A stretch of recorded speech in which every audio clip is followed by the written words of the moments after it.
The large meeting room of the Galactic Council glowed with blue and green lights. Hundreds of alien beings from many worlds sat in tall seats that circled the room. They all looked down at the speaking platform in the middle. A tall, thin alien with gray skin and 4 arms stood there. This was Grand Arbiter Vuskthar, the leader of the council. "Today is a great day for peace in our galaxy," Vuskthar said, his voice deep and echoing. "The human colony on Proxima Centauri has been dealt with.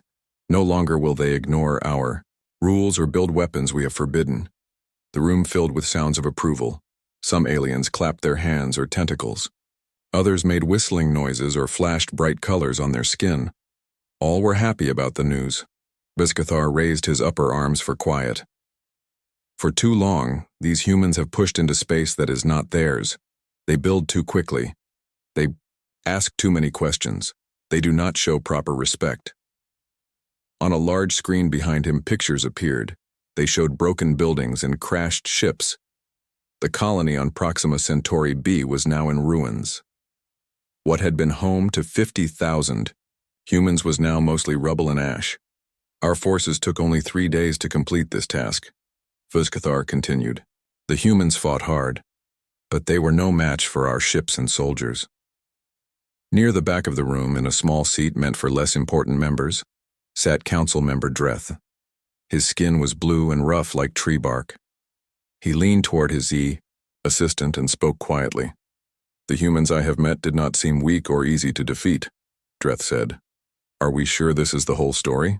His assistant, a small bird-like being named Pix, shook her feathered head. "The report says they had only a small defense force. The colony was mostly scientists and farmers." Dreth frowned. "That is what troubles me." On the speaking platform, Vuskthar was still talking. "We have also captured their representative to the council. Admiral Henry Wallace is being held safely. He will be treated well, as our laws require."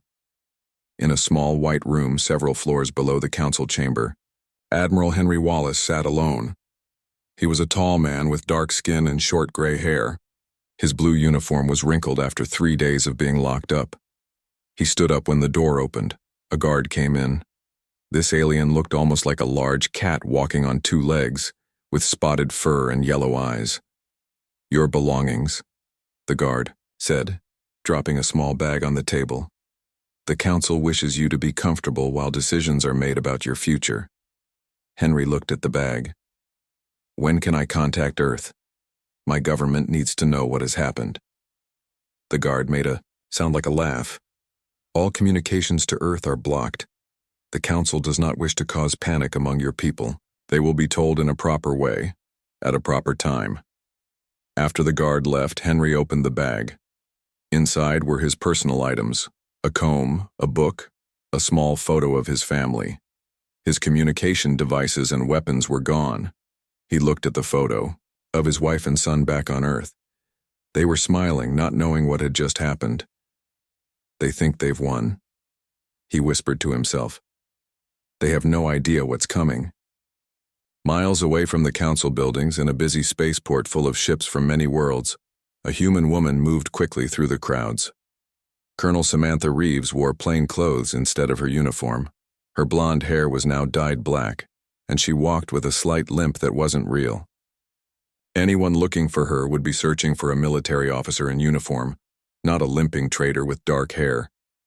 The council believed she had died trying to escape when they attacked the colony. Her shuttle had exploded when they shot at it. But she had not been on board. That had been her plan all along. Samantha approached a small cargo ship. It wasn't fancy or new. The paint was scratched in many places, and one side had burn marks from some old damage. The name Lucky Star was painted on its side in fading letters. A man waited at the ship's entrance. He was short with a beard and friendly eyes. "You looking for passage somewhere?" he asked, not recognizing her. "I need to get to Barnard's Star Trading Post," she said, using the code phrase she had been told. The man's smile disappeared. He looked around quickly to make sure no one was watching them. "Come inside, quickly." Once they were inside the ship and the door was closed, the man's manner changed completely. "Colonel Reeves?" he asked. Yes, and you are? Paul Grant, Earth Intelligence. We've been waiting for you. We feared the worst when we heard about Proxima. Samantha sat down heavily in a chair. For the first time in 3 days, she allowed herself to feel tired. It was worse than you can imagine. They gave no warning. Most people were asleep when the first bombs fell. Paul handed her a drink of water. Did you get the proof? She pulled a small data chip from a hidden pocket in her boot. Everything. They're planning meetings, the attack orders, the celebration afterwards. The Council has wanted to strike against us for years. They were just waiting for an excuse. Paul took the chip carefully. This changes everything. There's more, Samantha said. I overheard 2 council guards talking. This is just the beginning. They plan to attack all our outer colonies, one by one. They think if they move slowly, Earth won't risk a full war. Paul set coordinates into the ship's computer. They're wrong about that, dead wrong. The ship lifted off quietly, joining the line of vessels leaving the spaceport. No one paid attention to one more small cargo ship. Council security was focused on preventing ships from arriving, not leaving. As they cleared the atmosphere and headed toward open space, Samantha looked out the window at the huge ring-shaped Council station growing smaller behind them. How long until we reach Earth, she asked. 4 days if we push the engines hard, Paul answered. We need to take a longer route to avoid Council patrols.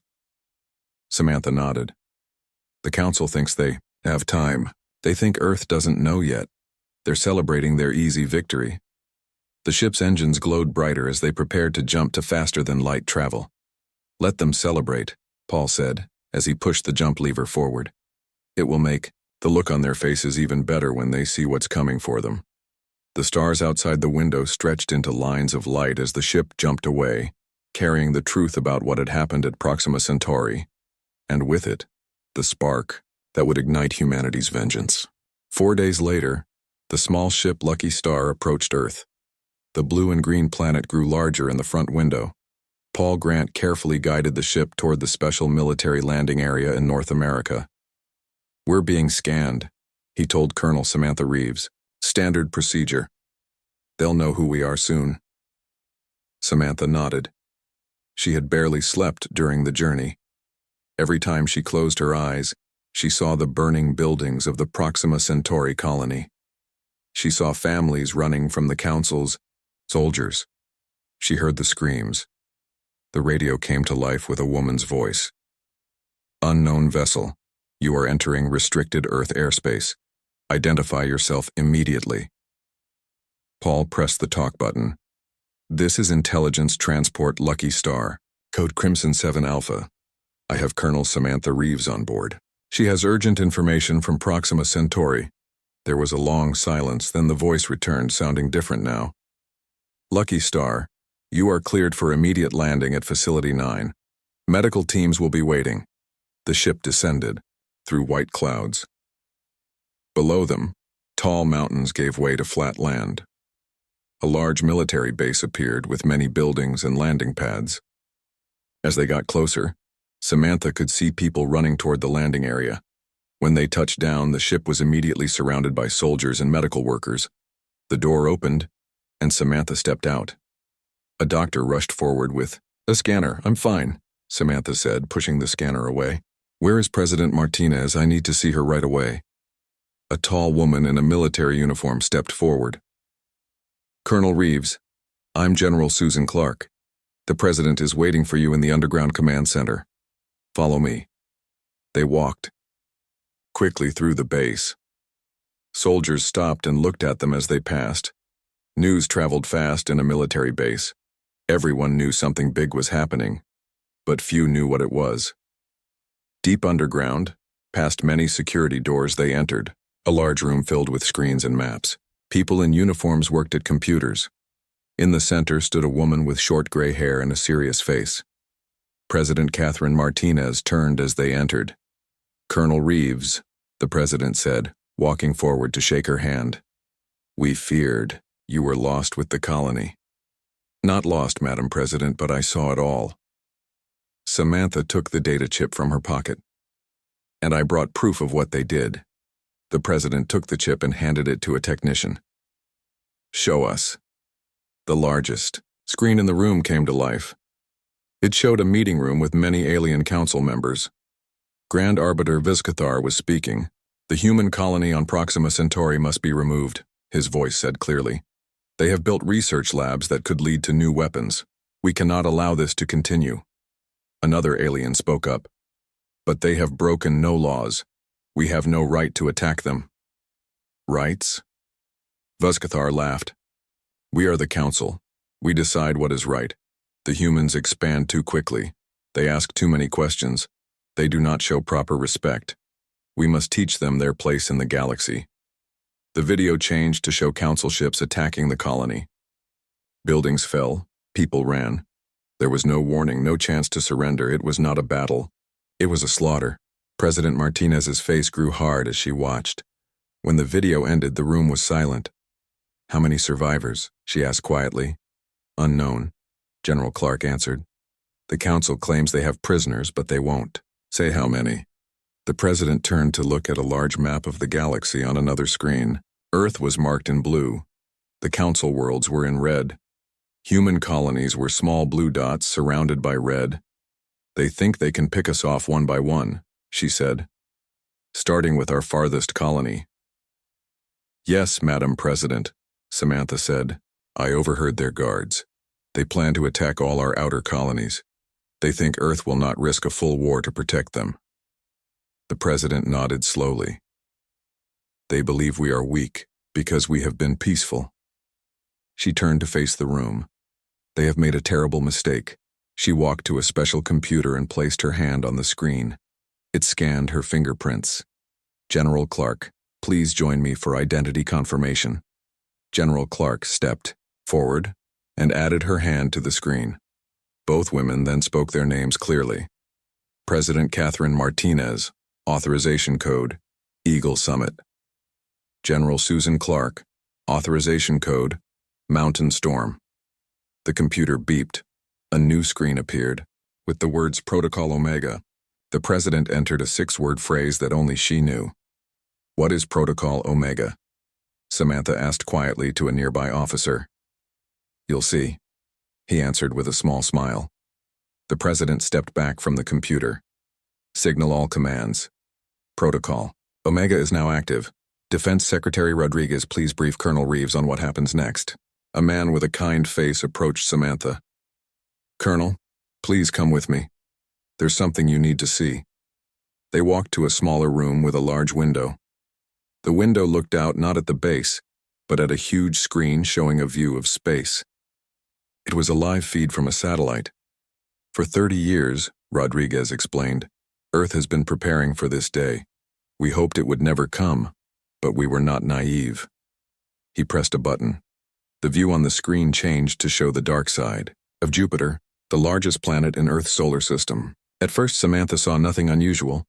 Then lights began to appear from behind the giant planet. Hundreds of lights growing larger. What am I looking at? She asked. The real Earth Defense Force, Rodriguez said proudly. 427 warships built in secret, hidden in Jupiter's shadow and other locations throughout our solar system. More ships appeared. Some were small and fast-looking. Others were huge, bigger than anything Samantha had ever seen.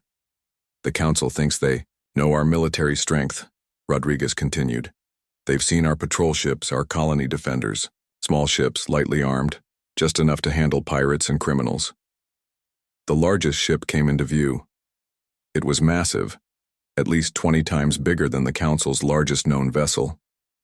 That's the EFS Retribution, Rodriguez said. Our first planet killer class dreadnought. The council has never seen anything like it because we built it completely in secret. Samantha stared at the screen. All this time we've been preparing, Rodriguez finished for her. The council thought they were punishing an unruly child. They're about to learn they've awakened a sleeping giant. Admiral Calvin Walsh stood on the bridge of the EFS Retribution. At 55 years old, he had spent most of his life preparing for this moment. His gray hair was cut short, and his blue uniform was perfectly pressed. He watched as his crew worked at their stations, getting the massive ship ready for its first real mission. The bridge was large, with tall windows that looked out into space. Screens showed the positions of all the ships in Earth's hidden fleet. For 30 years, these ships had stayed hidden, training in secret, waiting for the day they might be needed. Walsh turned as the bridge door opened. Commander Olivia Bennett walked in. She was his second in command, younger than him by 20 years, with dark skin and serious eyes. "Status report, Commander?" Walsh asked. "All systems are at full power, sir," Bennett replied. "The fleet is formed up and ready. We're just waiting for final orders from Earth." Walsh nodded. He walked to the center of the bridge where a large display showed their target, the Galactic Council Hub, a huge space station that served as the center of Council power. "And the jump calculations?" he asked. Lieutenant Daniel Miller spoke up, from his station. His fingers moved quickly over the controls. "Calculations are complete, sir. We can reach the Council Hub in 38 hours. Walsh looked around at his crew. Some were young, some older. All had trained for years, hoping this day would never come. Now that it had, every one of them looked ready. "We all knew this might happen someday," Walsh said. "The Council has always feared us, not for what we've done, but for what we might become." The main screen changed to show a message from Earth. It was President Martinez. Her face was serious as she spoke. "Admiral Walsh, you have your orders. The Council has attacked our people without warning or mercy. They hold our citizens prisoner. They plan to attack our other colonies. We cannot allow this to stand." Walsh stood straighter. "We will not fail, Madam President. Remember your mission parameters," she continued. "First, secure the release of any human survivors from Proxima Centauri. Second, arrest those responsible for the attack. Third, ensure the Council recognizes human independence from their authority." "And if they resist?" Walsh asked. The President's expression did not change. "Then you are authorized to use whatever force is necessary to achieve these objectives." When the message ended, Walsh turned to his crew. "Send the signal to all ships. Prepare for hyperspace jump." Throughout the fleet, captains received their orders. On the warship EFS Guardian, Captain Linda Hayes told her crew to prepare for battle. On the fast attack ship EFS Swift, Commander Gary Nelson checked his weapon systems one last time. In the troop carrier EFS Valor, Sergeant Gregory Patterson helped his soldiers check their gear. They might need to board the Council station to rescue human prisoners. Back on the Retribution, Admiral Walsh sat in his command chair. "Lieutenant Miller, start the countdown for hyperspace jump." Miller began counting down from 10. When he reached 0, Walsh gave the order. "Execute jump." Space seemed to bend around the massive fleet. Stars stretched into lines of light. Then the ships were gone, racing through hyperspace toward the Council Hub. On the Galactic Council Hub, the celebrations continued. Alien leaders from many worlds gathered in grand halls. They drank strange drinks and ate exotic foods while talking about their victory over the humans. In one such hall, Grand Arbiter Vizkthar sat at the head table. He wore special robes to mark the occasion. Around him, council members congratulated him on his wise decision to strike against the human colony. "You have ensured peace for generations to come," said one alien with blue skin. "The humans needed to learn their place," said another. Vizkthar nodded. He enjoyed their praise. He truly believed he had done the right thing. The humans were dangerous. They asked too many questions. They built things too quickly. They did not follow the old ways. The galaxy was better with them controlled. A tall, thin alien approached the table. This was Security Chief Zal Barine, in charge of the Council's defense forces. He leaned down to whisper to Vizkthar. "Great Arbiter, I have some concerning news. Our outposts near the human colonies at Alpha Centauri and Tau Ceti report unusual activity." Vizkthar frowned. "What kind of activity?" "The colonies appear to be evacuating. All civilian ships are leaving. We cannot detect any military presence." For a moment, Vizkthar felt uneasy. Why would the humans evacuate their colonies? Then he smiled again. They flee because they are afraid. They know what happened at Proxima Centauri. They fear we will attack them next. Zalbarine did not look convinced. Should we increase our alert level? No, Vizgthar said firmly. This is a time for celebration, not fear. The humans have no real military power. Their pitiful fleet could never reach us here. Zalbarine bowed and walked away. He still looked worried. In his private chambers away from the celebration, Admiral Henry Wallace sat alone. He had been a prisoner for a week now. The aliens treated him well enough. They gave him food and water, but they would not let him contact Earth. He looked up as his door opened. A guard came in with his daily meal. "Any news of my people?" Henry asked. "The colonists from Proxima Centauri?" The guard placed the food on a table. "Some survived. They are being held safely." The guard started to leave. "Wait," Henry called. "Has Earth responded yet? Have they sent a message about what happened?" The guard made a strange sound that might have been a laugh. "Your Earth has done nothing they cannot. By the time they learn what happened, it will be too late to matter." After the guard left, Henry went to the small window in his room. It looked out at the stars. Somewhere out there was Earth. His home. "You're wrong," he whispered. "You have no idea what's coming." At that exact moment, more than 200 light-years away, Earth's Vengeance fleet dropped out of hyperspace at their first checkpoint. Admiral Walsh checked the status of his ships. All had made the jump safely. "Set course for the next jump point," he ordered. "We'll reach the Council hub in 30 hours. Commander Bennett stood beside him, looking at the star map. "Do you think they have any idea we're coming?" Walsh shook his head. "No. The Council has spent decades watching our public shipyards. They think they know everything about our military capability." He looked out at the stars, thinking of the people who had died at Proxima Centauri. They're about to learn how wrong they are. The Galactic Council hub shone like a jewel in space. The huge station was shaped like a ring with 12 spokes connecting to a center sphere. Lights glowed from thousands of windows. Around it, smaller ships moved like busy insects, bringing visitors and supplies. Today was special. The Council had planned a grand ceremony to mark their victory over the humans. In the great hall at the center of the station, representatives from 52 alien species gathered. The hall was huge, with tall ceilings and walls covered in symbols from many worlds. Grand Arbiter Vizgthar stood on a raised platform. He wore his most impressive robes and all his medals. Behind him, large screens showed images of the conquered human colony. "Today," he said in a loud voice, "we complete our victory celebration with a special ceremony. We will remove all symbols of human authority from the Council records." The crowd made sounds of approval. A group of Council guards brought in a large metal container. Inside were items taken from the human colony: an Earth flag, official documents, and symbols of human government. "These will be destroyed," Vizgthar announced. "The humans will learn that in this galaxy the Council's word is law." The ceremony began. Each item was held up for all to see, then placed in a device that would break it down into basic elements. The crowd watched with excitement. Meanwhile, in another part of the station, Security Chief Zalbarine sat in the control center. He could not join the celebration. Something bothered him about the human colonies evacuating.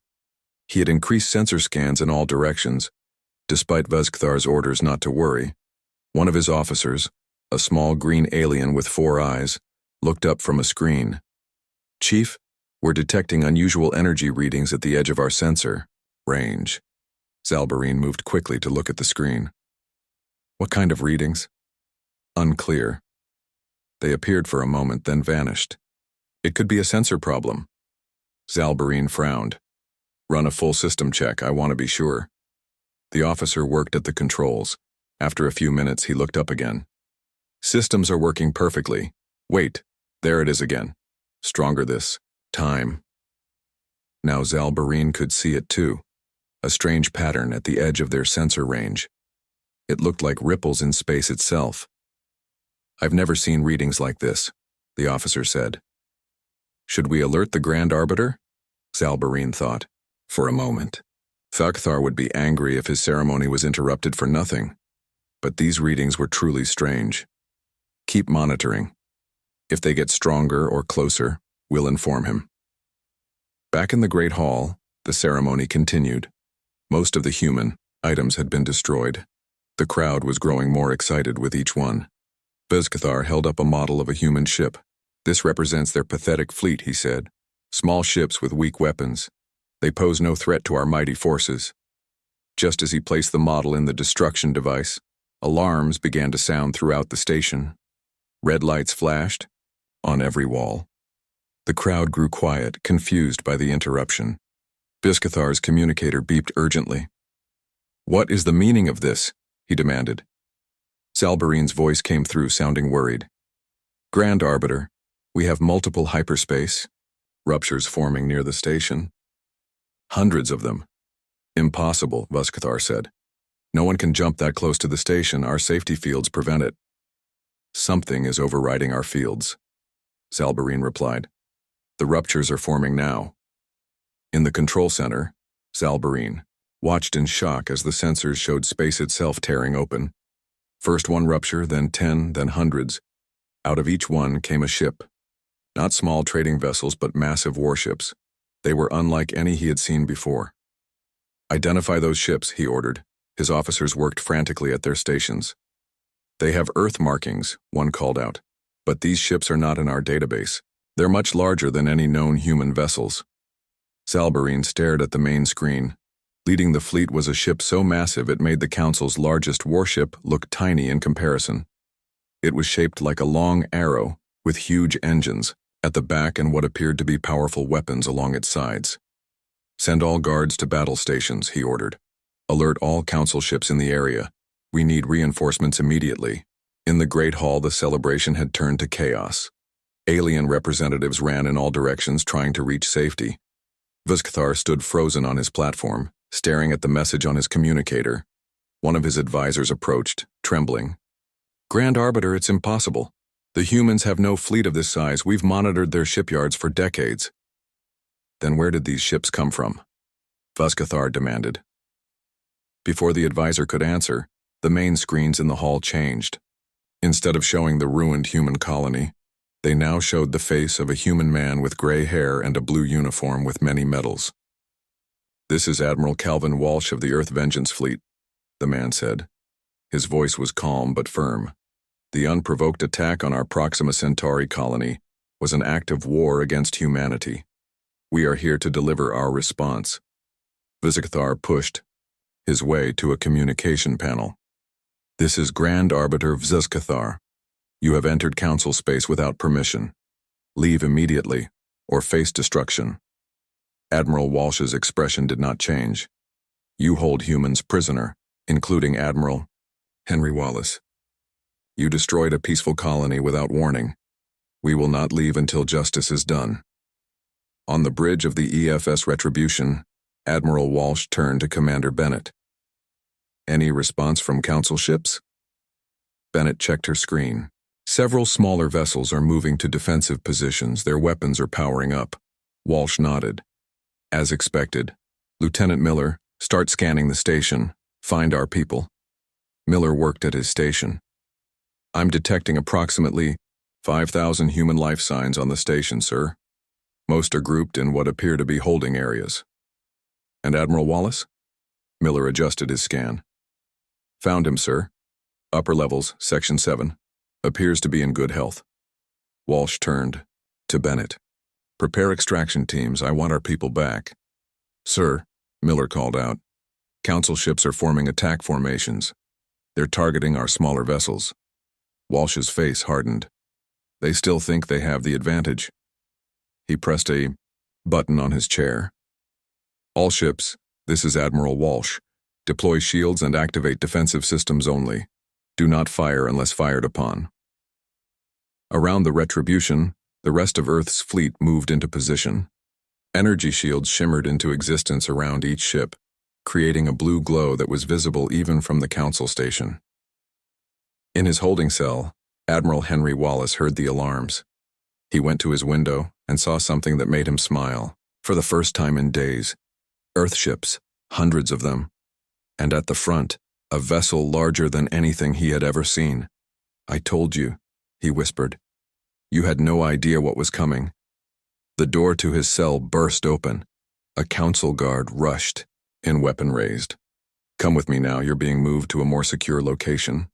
Henry stood calmly. "I don't think so. Those are my people out there. And from the look of things, you're the one who needs security, not me." The guard grabbed his arm roughly. "Move." Suddenly, a bright light filled the room. When it faded, 3 humans in combat armor stood there. They wore the insignia of Earth's Special Forces. "Admiral Wallace," one of them said, "we're here to bring you home." Chaos filled the Galactic Council hub. Alarms blared through every corridor.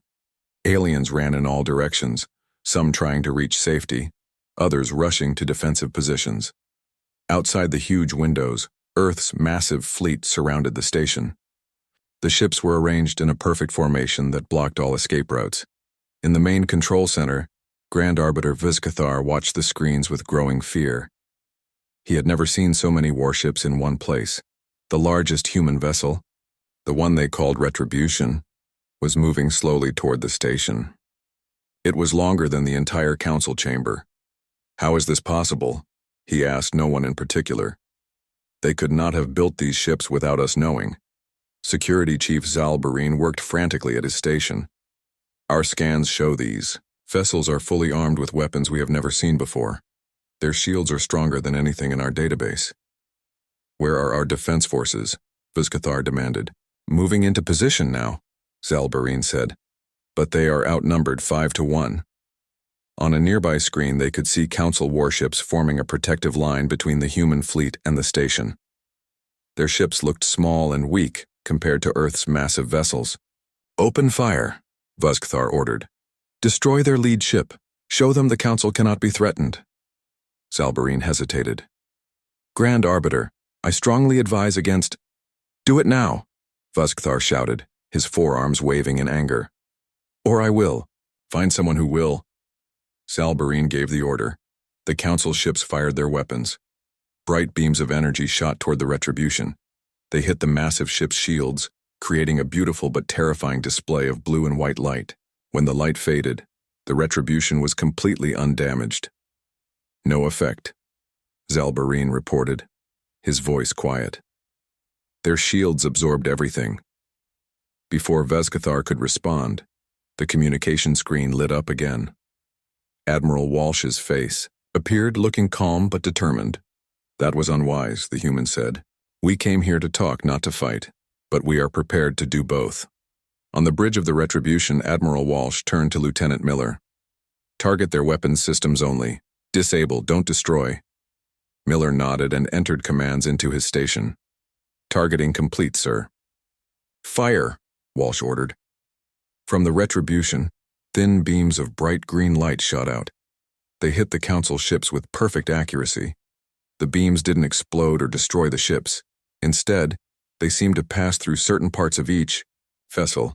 A moment later, the Council ship's weapons went dark. "All enemy weapon systems successfully disabled," Miller reported. Commander Bennett looked at her screen. "Sir, we're receiving a transmission from the extraction team. They have Admiral Wallace and are moving toward the human holding areas." Walsh nodded. "Good. Now let's talk to our friend the Grand Arbiter again."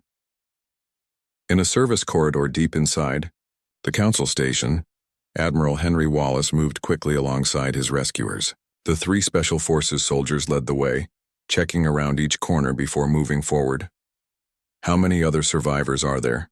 Henry asked. "About 5,000, one soldier answered. "Mostly civilians from the colony.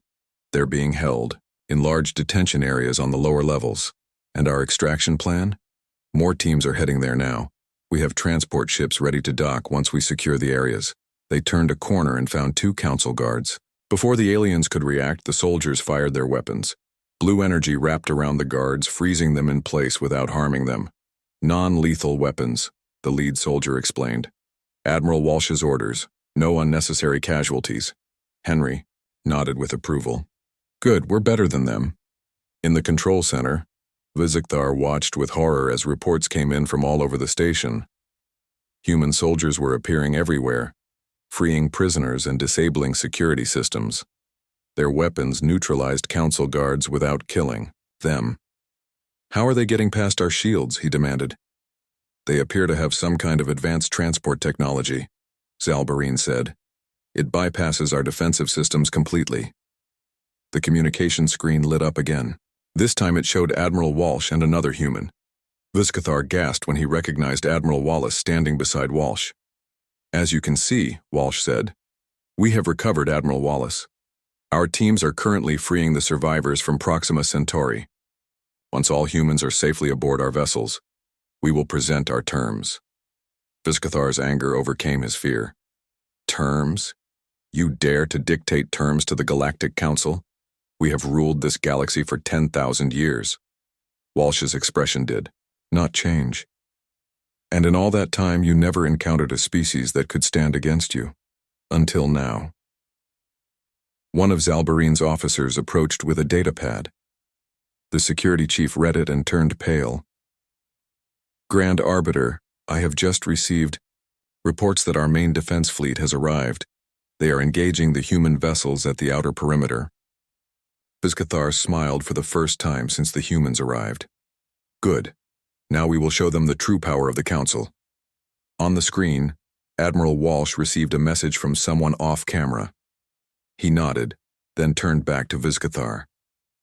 "Your reinforcements have arrived. Would you like to see what's happening to them?" The screen split to show a view of space beyond the station. The Council's main defense fleet, over 30 large warships, had engaged a section of the human fleet. The Council ships fired all their weapons. The human ships' shields glowed but held firm. Then the Earth vessels returned fire. What happened next stunned everyone watching. The human weapons didn't destroy the Council ships. Instead, they precisely disabled weapons, engines, and communication systems. In less than 2 minutes, the entire Council defense fleet was floating helplessly. "In space, we could have destroyed them all," Walsh said. "We chose not to. Unlike you, we don't attack without warning. We don't kill when we can disable. We don't destroy when we can disarm." In the lower levels of the station, the last of the human prisoners were being moved to transport ships. Many were thin and weak after days in captivity. Some needed medical help. But they were alive, and they were going home. Back in the control center, Vizikathar slumped in his chair. He knew he was defeated. "What are your terms?" he asked, his voice no longer proud. Admiral Walsh listed them clearly. "First, the immediate release of all humans in Council custody, which we are already completing. Second, those responsible for ordering the attack on Proxima Centauri will face justice. That includes you, Grand Arbiter. Third, the Council will recognize human independence. We will not be subject to your authority or your rules." "And if we refuse?" Zalbarine asked. Walsh's expression remained calm. "We have the power to disable this entire station. We could shut down your life support systems. We could destroy your fleet. We prefer not to. The choice is yours." Vizikathar looked around at his advisors. All of them nodded. There was no choice. "We accept your terms," he said. 6 hours later, Admiral Walsh stood on the bridge of the Retribution. All human survivors had been rescued. The Council had signed a formal agreement accepting Earth's terms. The fleet was preparing to return home. Commander Bennett joined him at the window. Together they looked out at the Council station, now surrounded by disabled alien ships. "A good day's work," Bennett said. Walsh nodded. "They thought they knew us. They thought we were weak because we chose to be peaceful. They never understood." "Understood what?" Bennett asked. "An old saying from Earth's history," Walsh replied. "Si vis pacem, para bellum." If you want peace, prepare for war. As the fleet turned toward home, the Council races watched in silence. They had learned an important lesson. Humans might look small and weak. They might seem peaceful and friendly. But beneath that calm surface was a power greater than anything the galaxy had seen before. The Council had celebrated victory too soon. They would not make that mistake again.